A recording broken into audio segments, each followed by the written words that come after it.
When 2024 started, I made a commitment to myself. I made a deal with myself. I wanted to read more than I had the previous year, and I wanted to learn more.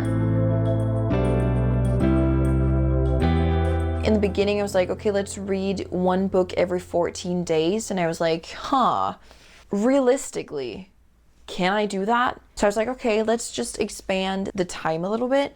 Let's do one book a month in 2024. And I'm doing pretty well. Right now it's May. I've been reading 5 books, still on the 5th. It's amazing. My mind is just popping with new knowledge, new ideas. And I wanted to show you this stack of books. These are the ones I have been reading. We're gonna dive deeper into the books in this video. First of all, I wanted to touch on that reading and knowing stuff is not learning necessarily. For a long time, we've all been taught that learning is basically repeating something enough times so that it stick in our mind, and then we go to an exam, tell the things that we have read enough times, and then we pass. Right? That's learning. I'm gonna spill you some tea. That's not learning. Learning is when you know something emotionally so that you actually live it. So I'll just say this. Yes, I've been reading. Do I live by these books?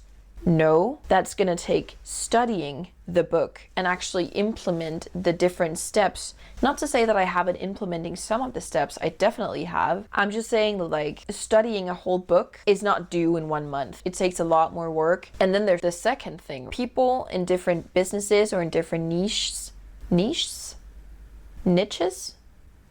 You know what I mean.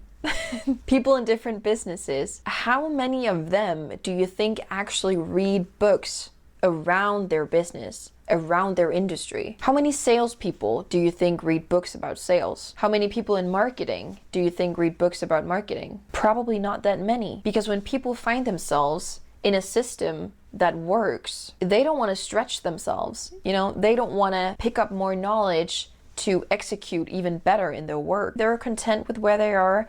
Why should I do more when I'm not sure of what I get back? People are very resistant to give more first before getting more. But imagine if people actually started to read books about their business or their industry, how much of an important person they would become for their company, because now they know so much more and now they can get promoted because they reach that higher level of awareness, of knowledge, and even better, if they actually implemented it into their life, into their work, they would become so valuable to that company.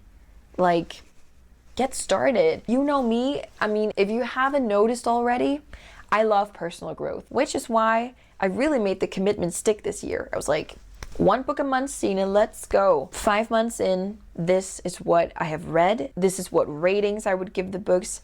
This is what I have learned. So in January, I read this one, The Art of Talking to, I was gonna say everybody, but anyone. I'm from Denmark. If you followed me for a while, you know that. If you're new here, hi. In Denmark, we're horrible at small talking. And I was actually recommended this by my American uncle because I was like, we are doing events, keynotes and stuff like that. And I would tell him that when I find myself in the middle of a group of people, I have a hard time figuring out what to say. I'm not that good of a small talker. How am I gonna just talk to them right off the bat? He was like, read this book. Okay. January, read this book. I'm gonna give it 2 out of 5 stars because it wasn't what I was expecting.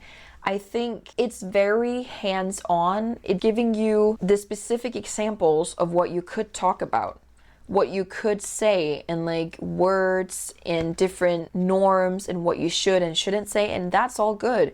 I kind of knew that. I think what I expected was more of how to get the confidence to talk to anyone. So it wasn't really what I was expecting, but it's a really good book. It gives you a lot of good skills.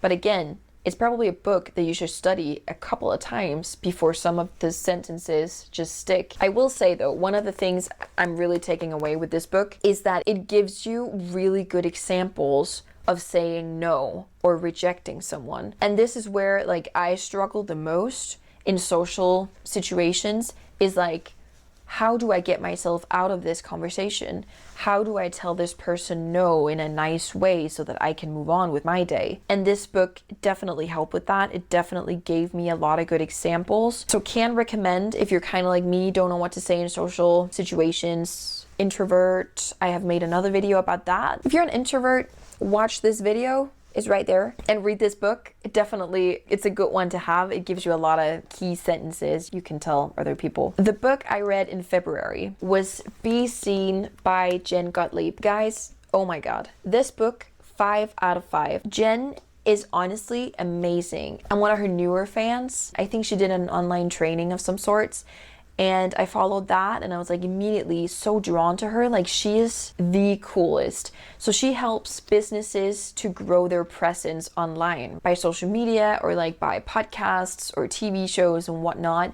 But the book is so much more than that. Like, she gives a lot of also personal growth tips. She writes to you as you're her best friend. I'm a sucker for that. Like, I love that. Call me bestie. Like, seriously, let's be besties. There were so many epiphanies for me in this book, or like aha moments. I was like, dang, like this is so much right. She talks about fear and like what holds us back from starting that presence and like actually being seen for who you are, not who you think you are, but who you actually are. She talks a lot about manifestation, visualization, and like reaching your goals within a shorter amount of time. I will recommend this book to honestly anyone because it touches on so many subjects. Honestly, buy this book. Seriously. Then in March, we had some kind of theme change. It was a very drastic subject shift from being seen to never split the difference. This is a book written by Chris Voss. He is a former FBI agent that dealt with hostage negotiations. I know it kind of sounds like, what the fuck is that about? He writes about these negotiations as something evergreen, as something that you can apply to everything. How to negotiate with your kids, how to negotiate with your boss, how to negotiate with anyone, really.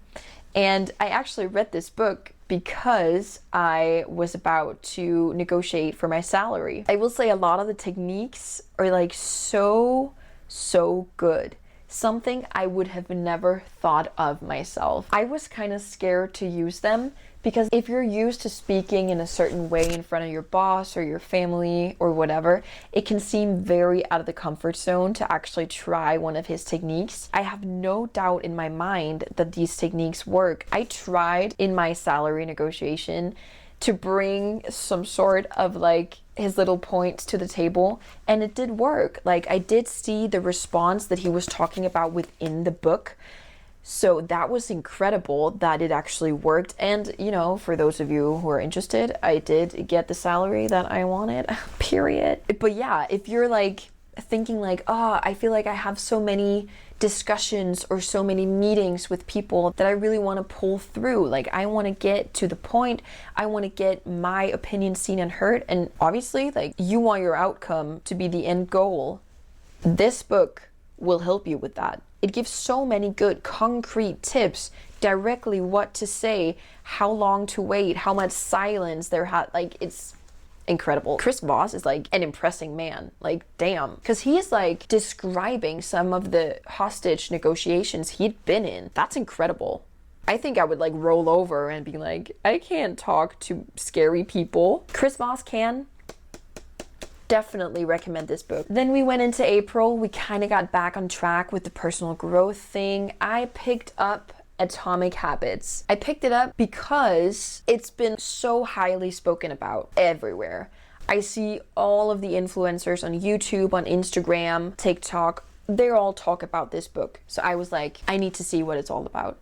And I mean, I'm not gonna lie, James Clear, who wrote the book, is a very smart man. He gets into like the theory of habits and like how we form habits. How can I change a habit? How can I get rid of a habit? How can I get better at something without overwhelming myself? And if you've been watching my channel for a while, you also know that I love habits. I love to talk about habits because they do kind of control our lives, but it's our job to reprogram our habits.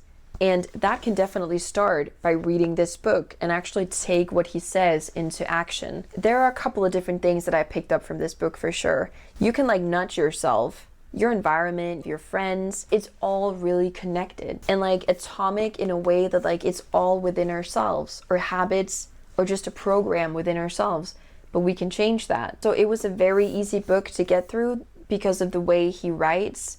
He's very like speaks to the individual. It's not a hard read. I would definitely give this book 5 out of 5. Oh, and I forgot to actually rate this one. Never Split the Difference is a 5 out of 5 too for me. Like, my God, like go read some books, you guys. Then it became May. We're still in May. I am currently reading this one, The Courage to Be Disliked. I'm not sure. I don't think I can pronounce the names here. When I saw the front page of this, I was like, okay, that sounds really interesting, because I've always kind of had a hard time. Like, what do people think of me? Like, how, what not, da da da. And then I started reading it, and the way it's written is that it's kind of a conversation between a character named Youth and then another character named Philosopher. And it's just a long conversation between these two people. And that I did not expect. I think I expected it to be more theory and not that much conversation. I think the conversation part threw me off a little. I would rate this book 3 out of 5. The Courage to Be Disliked, I feel like, is a little off-putting title for the book. I feel like for me it's more of having the courage to be happy. And don't get me wrong, I have gotten so many good takeaways from this book and so many epiphanies. It's not so much the meat in the book, it's more the format I'm kind of struggling a bit to understand. Obviously, the philosopher is the one getting the points across, and he would be the character that I would love to read more of. And then we have the youth character, which is more asking questions to the philosopher, questioning the things he is saying. And that kind of confuses my mind, right? Because I'm like, what am I reading? My mind is very like one line. We're jumping back and forth in opinions. And in my mind, I'm having somehow a hard time processing that. I don't know if it's just my mind being weird. I will recommend it because it has really, really good points in it. And it talks about that you have to have courage to be happy. It talks about when you feel happy. And it talks about how we're all responsible for how we feel and how we think, and how we're always pushing for that feeling that we want to feel, whether that's anger or frustration, sadness or happiness. So it is a really good book. It can definitely help you be more aware that you're in control, because as we know on this channel, bad bitches control their thoughts. It's not the other way around. This book can definitely help you realize that. I'll still give it a 3 out of 5 because just it wasn't what I was expecting. But those are the books I have read from January to May, and super excited for the rest of the year. Let me know in the comments down below if you read these books, what you think about the books, and what book you're reading right now. Thank you so much for hanging out with me, guys. I'll see you in the next one. Bye!